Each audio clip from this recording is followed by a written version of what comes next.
নমস্কার বন্ধুরা, আজকে আমি বানাচ্ছি পায়রা তেলি মাছের ঝোল।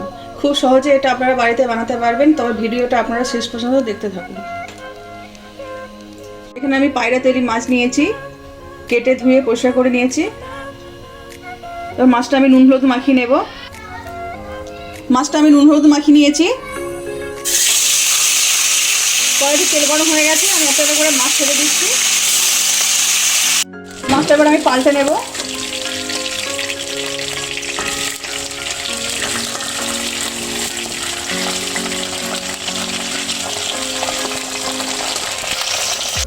ভাজা হয়ে গেছে, মাছগুলো আমি তুলে নিচ্ছি। মাছগুলো আমি ভেজে নিচ্ছি।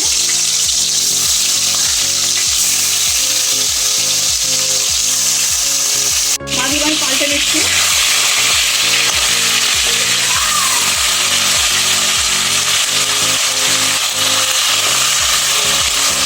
মাছগুলো আমার ভাজা হয়ে গেছে, মাছগুলো আমি তুলে নিচ্ছি। ওই মাছ ভাজার তেলে আমি ফোড়ন দিয়ে দিচ্ছি। তেজপাতা দিলাম ফোড়নে, গোটা জিরে দিলাম, কেটে রাখা আলু দিলাম,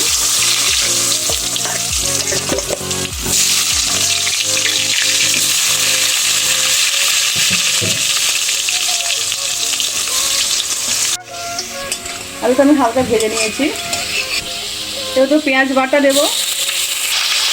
রসুন গ্রেট করে রেখেছিলাম, রসুন গ্রেট করা দিলাম।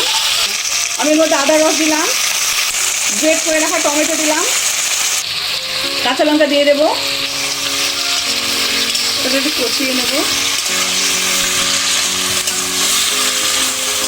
স্বাদ মতো নুন দিয়ে দিচ্ছি, পরিমাণ মতন হলুদ দিয়ে দিলাম, 1 চামচ ধনের গুঁড়ো দিলাম, 1 চামচ জিরের গুঁড়ো দিলাম, 1 চামচ লঙ্কার গুঁড়ো দিলাম। মশলাটা এবার কষিয়ে নেব। মশলার সাথে আলুটা আমার বেশ ভালোভাবে কষানো হয়ে গেছে। এবার এর মধ্যে আমি জল দিয়ে দেবো।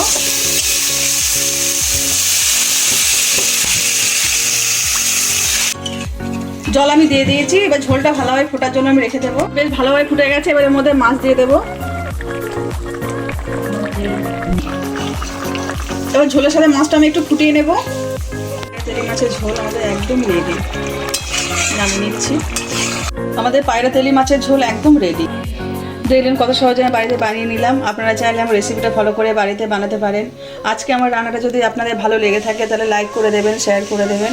কেমন হচ্ছে কমেন্টে জানাবেন। আবার নতুন রান্না পেতে গেলে আমার চ্যানেলটা সাবস্ক্রাইব করে দেবেন।